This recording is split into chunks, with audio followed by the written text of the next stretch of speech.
Bonjour à tous mes frères et sœurs, vous qui êtes devenus fidèles à notre émission que nous avons appelée l'adoration, un style de vie. Nous vous saluons dans le nom de Jésus-Christ. Je vous salue dans le nom de Jésus-Christ. Voilà, c'est de nouveau pour vous Madeleine Bala dans cette émission que vous connaissez et au travers duquel vous m'avez permis de partager avec vous, d'entrer chez vous et de partager avec vous la parole de Dieu qui nous fait du bien, qui nous transforme, qui nous change, qui nous fortifie et qui nous montre comment être des lumières ici-bas pour manifester la vie de Dieu, la gloire de Dieu, la paix de Dieu, l'amour de Dieu, la miséricorde et la bonté de l'Éternel. Nous sommes dans notre série que nous avons appelée la puissance de l'amour de Dieu dans ce mois de juin. C'est de ça que nous voulons nous souvenir, c'est de ça que nous voulons rappeler à notre pensée, rappeler à notre mémoire, rappeler à nos cœurs la fidélité de l'amour de Dieu, la puissance de son amour qui nous a sortis de la mort et qui a fait de nous ses enfants en Christ Jésus. Nous avons la fois dernière, le vendredi passé, partagé sur cela et nous avions pris l'exemple de Ruth et de Naomi, cette Ruth qui s'était attachée à Naomi parce qu'elle avait été tellement édifiée par la vie d'adoration de Naomi. Et finalement, le résultat, on avait été qu'elle a décidé de suivre Naomi dans son pays pour aller vivre avec elle au milieu de son peuple. Elle a laissé tomber sa vie de Moabite, est allée s'attacher à Naomi et elle est devenue l'aïeule de Jésus-Christ.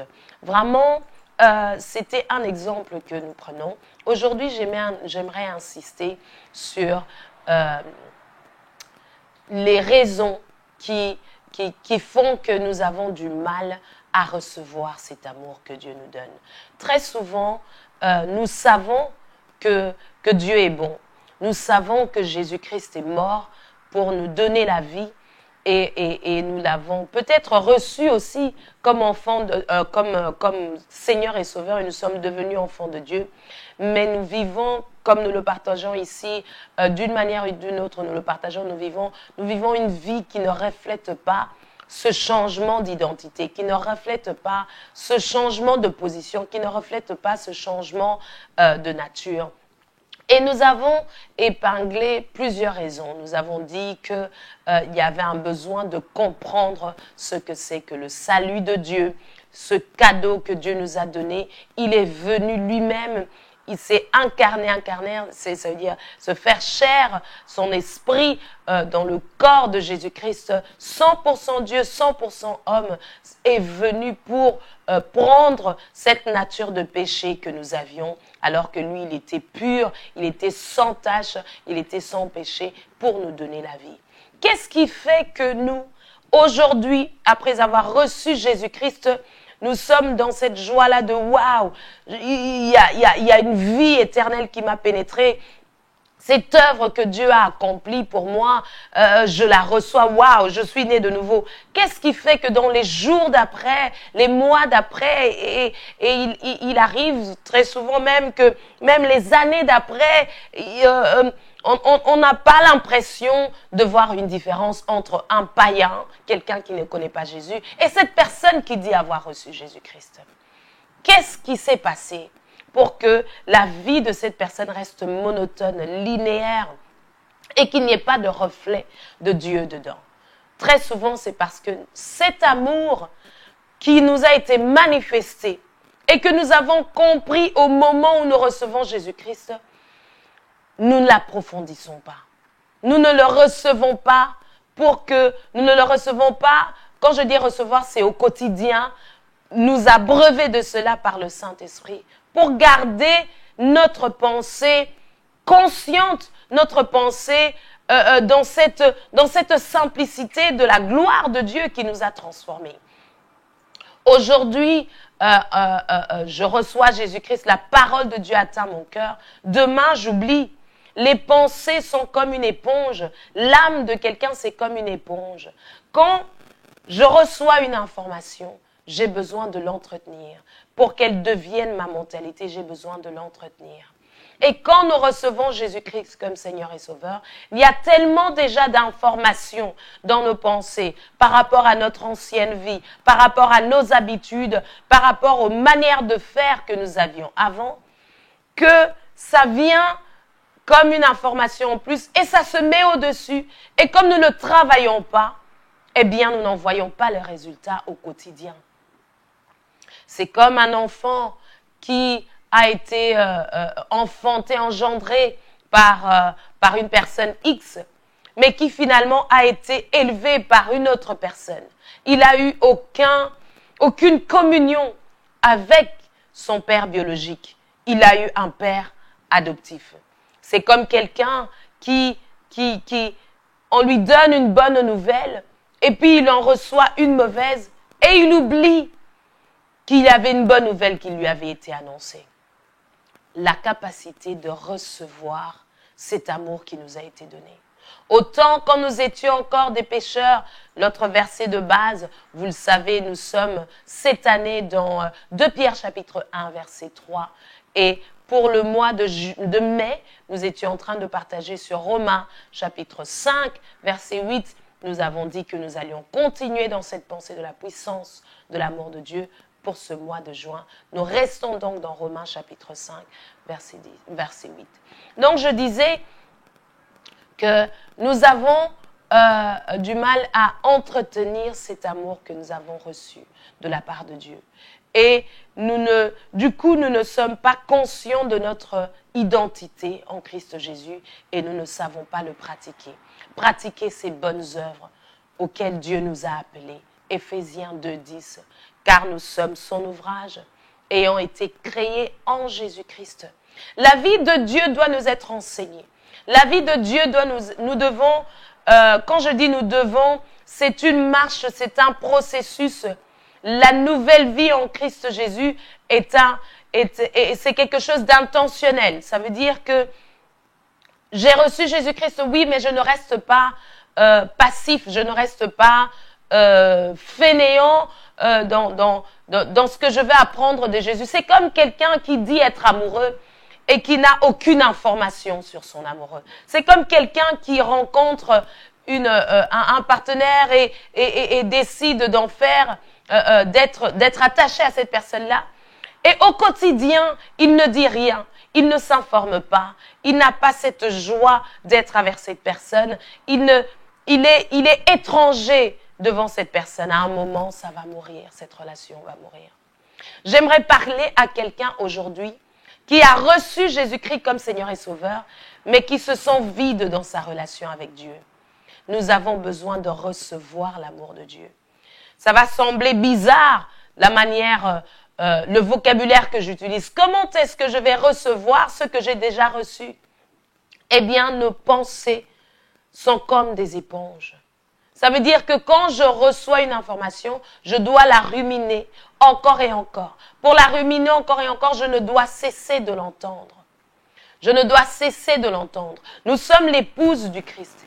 Et la nature d'une femme, c'est qu'elle a besoin d'entendre et encore les belles paroles de son époux, quand c'est une femme mariée, de son époux, pour maintenir son assurance, pour maintenir sa paix dans cette relation. C'est pour cela que Dieu nous a donné sa parole, dans lequel nous pouvons garder des cœurs simples, à savoir que waouh, je peux être assuré. La parole de Dieu m'assure que je suis quelqu'un qui est béni, je suis aimé de Dieu.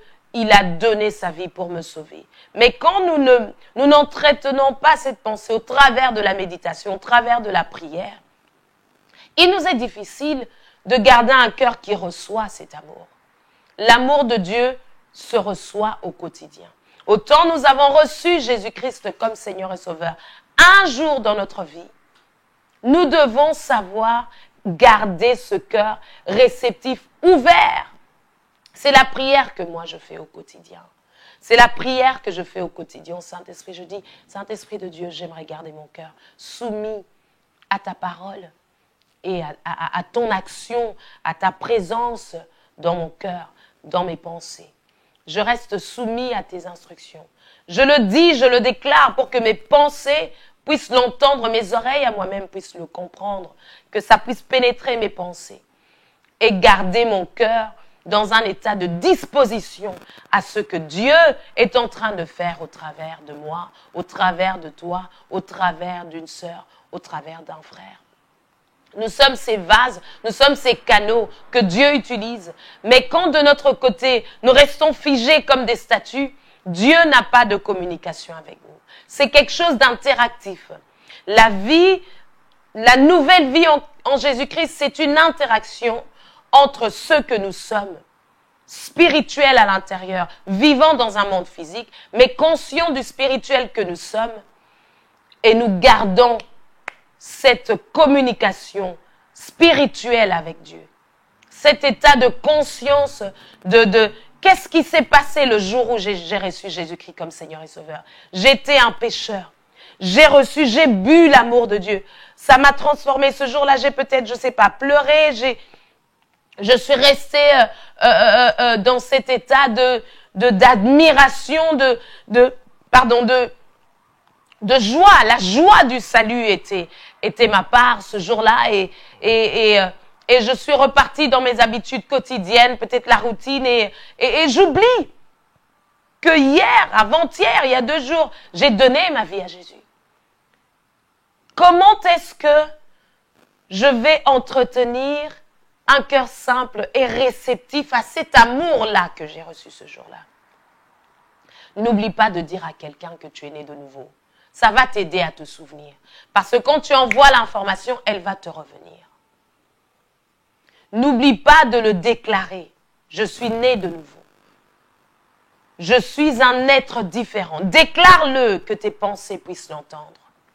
Rappelle à ta mémoire qui tu es désormais pour avoir un cœur réceptif.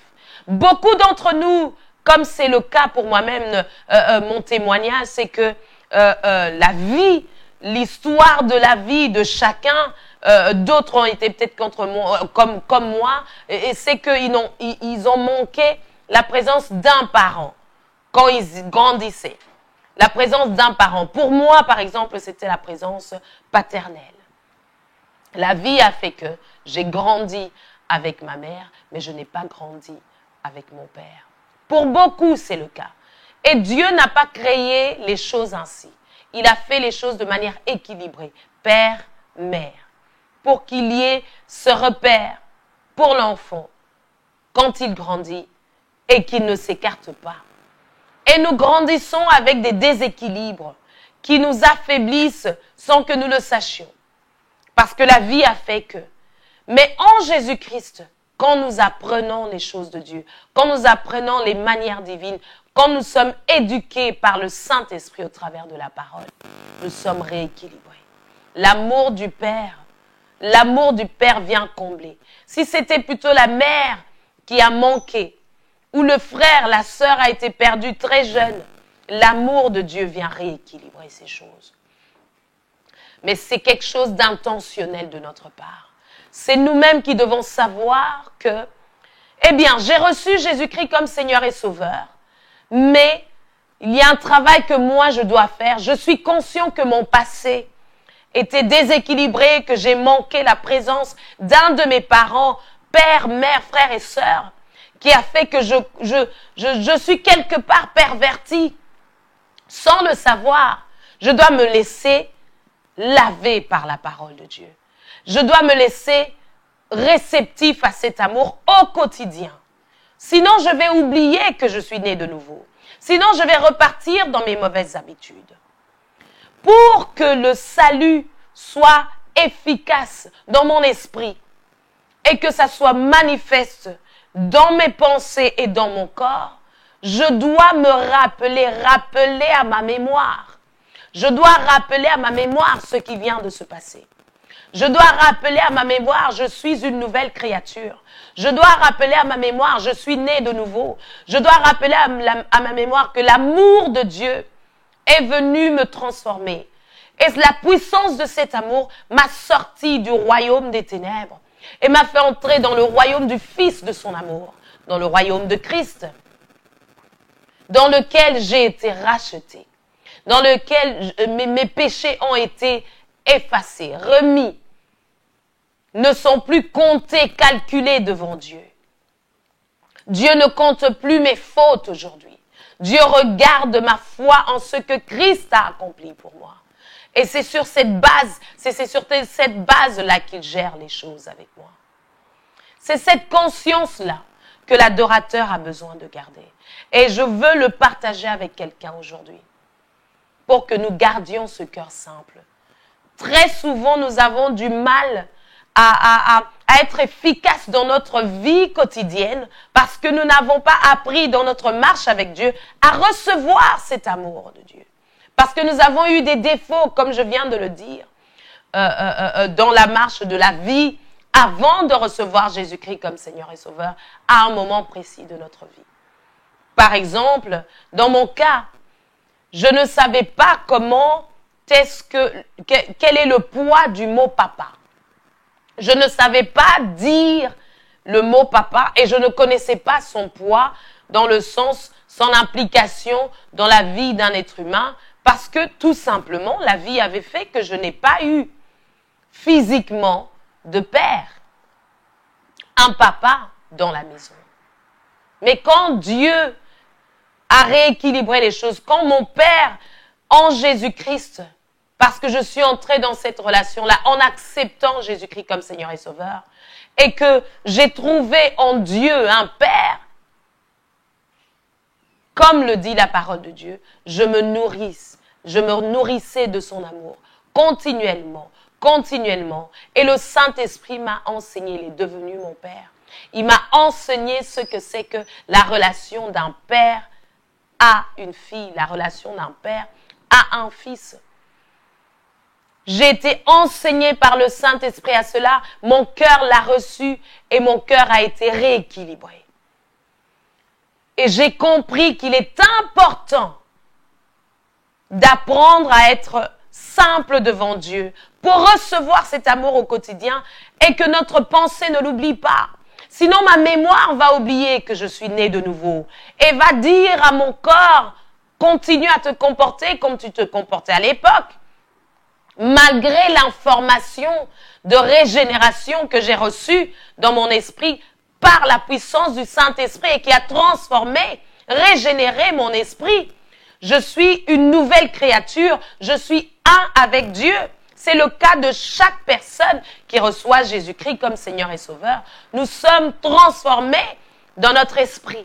Mais dans nos pensées, quand je dis « mais », c'est parce que il y a entre l'esprit et l'âme un travail qui doit se faire. Et ce travail est intentionnel.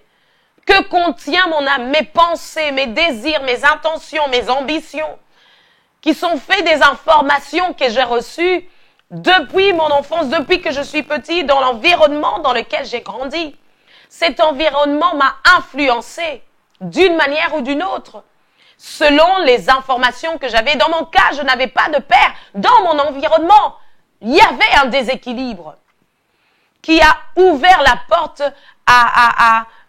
au désordre, qui a ouvert la porte à l'ennemi pour me conduire dans des chemins qui n'étaient pas divins. Voilà l'implication de l'ancienne vie, de l'information que nous avons dans nos pensées et qui ne correspond pas avec la nouvelle création que nous sommes dans notre esprit et parce que très souvent nous ne sommes pas intentionnels dans cette nouvelle vie. Eh bien, la nouvelle naissance reste spirituelle, elle reste dans notre esprit, elle ne se manifeste pas dans le physique. Vous entendrez quelqu'un qui est né de nouveau depuis des années, mais qui a des informations d'un bébé spirituel, 15 ans de vie chrétienne, mais qui ne sait même pas, par exemple, comment être une source de bénédiction pour quelqu'un d'autre au travers des paroles de grâce que Dieu peut mettre dans sa bouche, ou ne sait pas, n'a pas été instruit. En fait, même pas n'a pas été instruit. Il ne s'est pas laissé instruire. Lui-même, parce que c'est intentionnel, il ne s'est pas soumis au Saint-Esprit pour dire « Waouh, j'ai reçu cette vie. Eh bien, je ne vais pas marcher comme si je n'ai rien reçu. Qu'est-ce que tu as à m'apprendre, Saint-Esprit de Dieu? C'est quoi cette nouveauté de vie? Je m'informe, je suis dans une relation d'amour. Pour continuer à recevoir, je dois être active dans ma relation avec mon partenaire. Pour garder sa conscience fraîche, apprenons à recevoir l'amour de Dieu. Le mot recevoir peut être étrange pour certaines personnes. J'ai déjà reçu cet amour en Jésus-Christ. Oui, tu dois entretenir le fait de le recevoir parce que ton esprit l'a reçu. Ce changement s'est passé dans ton esprit, oui. Là où l'information doit être perpétuelle, continuelle, c'est dans tes pensées. Et quand tu es intentionnel dans tes actes, quand tu es persévérant et quand tu es consistant, consistant ça veut dire continue, sans s'arrêter. Je suis déterminée que j'ai reçu quelque chose. Waouh, ça ne s'arrête pas là. Je devrais apprendre plus. J'ai envie d'apprendre plus. Je dois apprendre plus. Et quand tu te mets dans cet état-là, tes pensées sont imprégnées, tes pensées boivent, tes pensées reçoivent la vie éternelle qui a été déposée dans ton esprit par la puissance du Saint-Esprit au moment où tu as accepté Jésus-Christ, au moment où ta foi a dit oui à cette grâce que tu as reçue en Jésus-Christ, à cette nouvelle vie, à cet état, à cette position dans laquelle tu es entré. Tu vas aider tes pensées à en faire une mentalité, un état d'âme. Nous sommes nés de nouveau dans notre esprit. Notre mentalité est restée païenne. Nous sommes nés de nouveau dans notre esprit. Notre mentalité est restée celle du vieil homme. Nous sommes nés dans notre esprit. Notre mentalité est restée païenne. Nous sommes nés dans notre esprit. Je vais insister là-dessus. Nous devons faire attention à cela. Nous sommes comme des hybrides spirituels. Nous sommes comme des zombies spirituels. Des gens qui disent être morts, maintenant Christ vit en eux, mais quand la mentalité n'a pas été renouvelée et que les désirs charnels se réveillent, il redevient lui. Donc il y a Christ et il y a lui, il est zombie, il marche sur la terre. C'est à la fois lui et c'est à la fois Christ. On ne sait pas bien voir c'est qui. Nous sommes nés de nouveau dans notre esprit.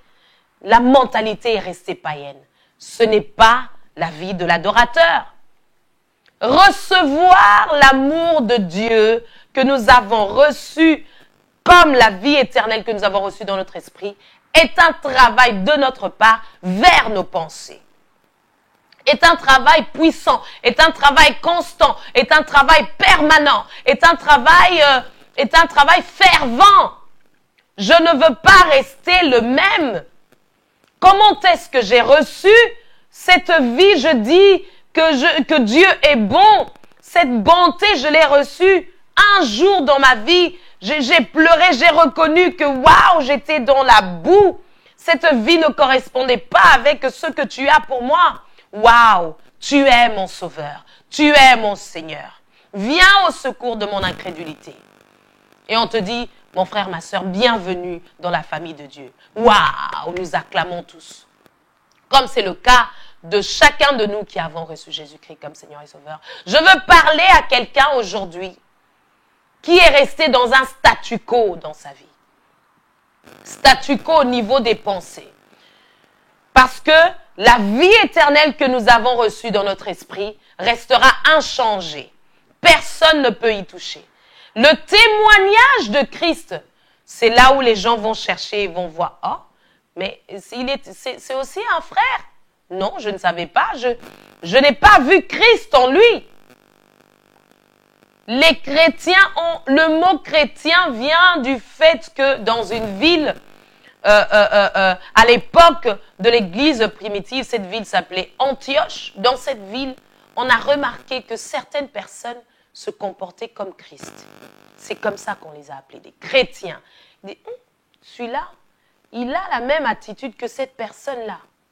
Ça veut dire qu'il marche comme lui, il parle comme lui. Il manifeste le fruit de l'esprit, l'amour du Père dans ses actes et au travers de la puissance des dons que Dieu lui a donnés. Il le manifeste, il dit, waouh, ça ce sont des chrétiens. Ils sont comme Christ. Aujourd'hui, nous avons du mal à reconnaître des adorateurs dans nos actes. Nous sommes ceux-là qui donnent la vie de Dieu parce que nous l'avons reçu. Nous avons reçu le pardon de Dieu, nous le donnons. Nous avons reçu la miséricorde de Dieu, nous le donnons. Nous avons reçu la grâce de Dieu, nous le donnons. Nous avons reçu la faveur de Dieu, alors nous ne sommes pas des juges dans la vie des autres. Nous leur donnons la faveur, la miséricorde. Nous avons reçu la puissance de l'amour, nous aimons puissamment. Faire avec ferveur. Ce n'est pas nécessairement ce que nous voyons aujourd'hui. Nous avons des hybrides. Nous avons des hybrides. Dans notre esprit, né de nouveau, dans notre âme, nous sommes encore du vieil homme, du païen, de la nature des ténèbres. Dans les attitudes, si je fais ceci, on va remarquer que j'avais fait ceci.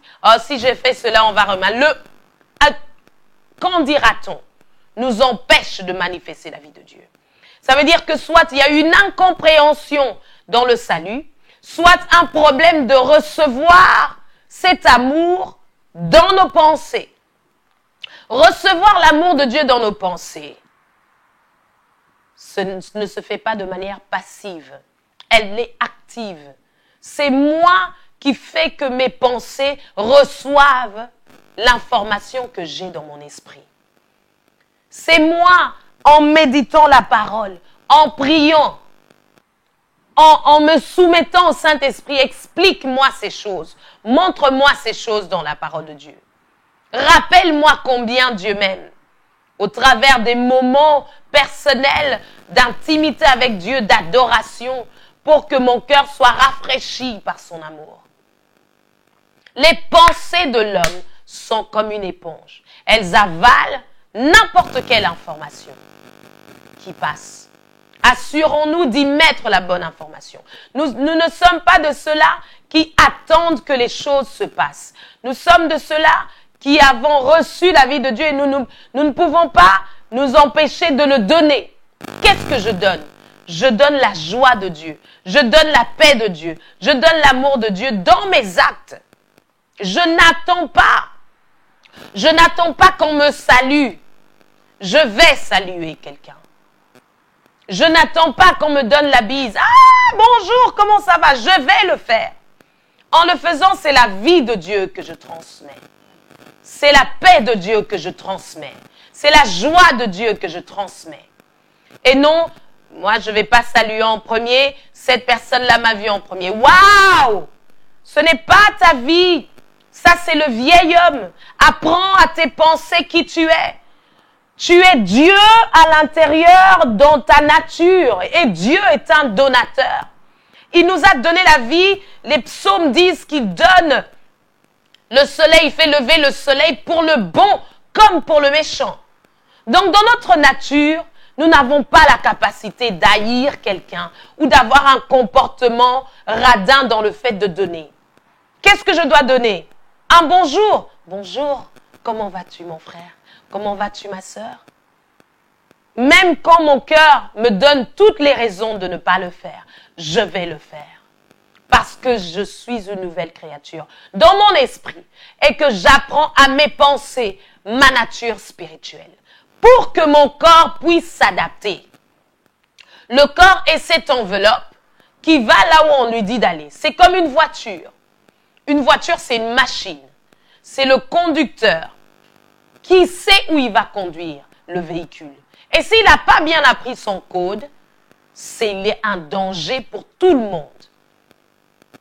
Parce qu'il ne saura pas comment conduire ce véhicule. Nous avons perdu la notion de la famille de Dieu, le corps du Christ.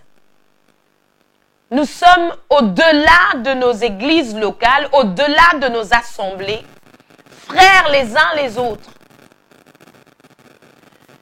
Apprenons à nos pensées, à entretenir, à maintenir, à développer cette paix, cette joie, la joie du salut que nous avons reçue, qu'elle soit transmise dans nos pensées pour que notre corps puisse agir de manière uniforme. De manière uniforme, de manière continue. Ça vient de l'esprit, ça passe par mes pensées, mon âme, mes ambitions, mes sentiments. Et mon corps, tu vas obéir. Parce que toi, tu es un exécutant. Je donne. L'amour donne. L'amour n'attend pas de recevoir. Bien-aimés, frères et sœurs. Le temps est en train de passer et ne revient pas. Le temps passe et ne revient pas. N'attends pas une autre opportunité. À chaque opportunité que tu as, c'est à ce moment-là que tu vas avoir l'occasion de dire à tes pensées, tu agiras de la sorte. Et ton corps va agir. Et tu ne mourras pas. Tu ne mourras pas dans ton esprit d'avoir donné la vie de Dieu. À moins que tu aies ce zombie, cet hybride-là spirituel. Oui, il y a ton ego à toi qui va en prendre un coup. Ah, c'est moi qui ai été faire la chose. Cette personne-là ne l'a pas fait. Waouh! Tu es mort, tu n'es pas vivant. Galates 2, 20. Si je vis, ce n'est plus moi qui vis. Je dois dire à mes pensées, le répéter, le méditer, le réciter, le retenir, le mémoriser, tous les mots que vous voulez. Je dois rappeler à mes pensées cela. Ma nature, c'est que si je vis physiquement, ce n'est plus moi, Madeleine, qui vis. J'ai remis cette enveloppe à Christ pour que Christ soit manifesté. C'est Christ qui vit en moi. Comment est-ce que Christ réagirait dans cette situation? Ah bon? C'est comme ça. Je vais le faire. Saint-Esprit, je me soumets à toi. Voilà ce que j'avais à cœur vraiment pour quelqu'un quelque part aujourd'hui. Le travail de recevoir l'amour de Dieu est un travail qui est actif. Peut-être vous ne saviez pas, tu ne le savais pas, mon frère, ma sœur, que tes pensées doivent recevoir cet amour qui est dans ton esprit et qui a fait que tu es une nouvelle créature. Tu es aujourd'hui fils de Dieu. Mais je viens t'apprendre cela si tu ne le savais pas. Tes pensées doivent entrer dans un processus d'apprentissage. C'est ça la nouvelle vie. Et ce processus d'apprentissage, le professeur, c'est toi-même, au travers de la méditation, au travers de la prière, soumis au Saint-Esprit, qui t'ouvre les yeux à savoir qui tu es dans ton esprit et te fortifie à le manifester dans ton corps pour le bénéfice de plusieurs. C'est comme ça que les autres, au travers de notre témoignage du parfum de Christ que nous répandons, vont venir aussi. Adieu. Demeurez bénis en Christ Jésus. Nous nous retrouvons dans les mêmes studios de la radio-télévision La Foi en Jésus avec la même grâce, le même amour, chaque vendredi dès 20h sur Orao TV, chaîne 8. Vraiment, c'est toujours un plaisir et une joie de savoir que vous nous recevez chez vous. Je vous donne rendez-vous dans une semaine, vendredi soir. À très bientôt. Paix et grâce chez vous. Au revoir.